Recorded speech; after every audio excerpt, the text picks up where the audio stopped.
राम लक्ष्मण दोनों बने के अहिरिया, बने बीचे खेल शिकार जी।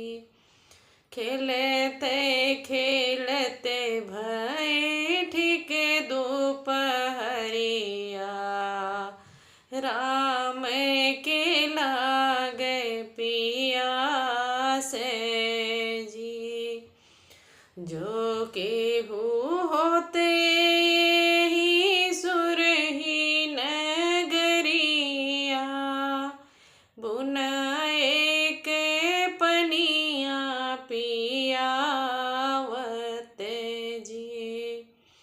भीतरा से निकरी है सीता रनियवा, हथवा गिड़ुआ मुख पाने जी। भीतरा से निकरी है सीता रनियवा, हथवा गिड़ुआ मुख पाने जी।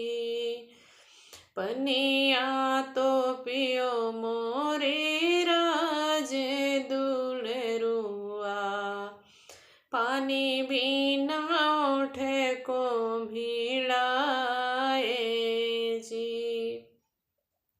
पनिया तो पियो मोरे राज दुलरुआ, पानी भी ना उठे को मिलाए जी।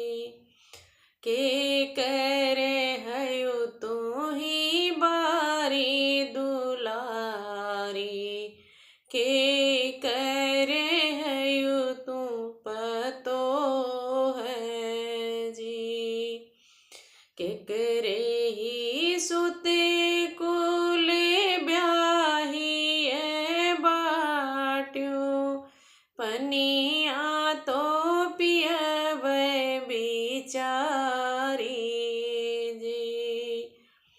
राजा जनक जी के बारी दुलारी, दशरथ जी के पतो है जी।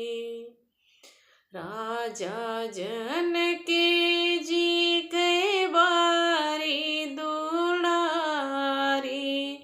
दशरथ जी के पतो है जी।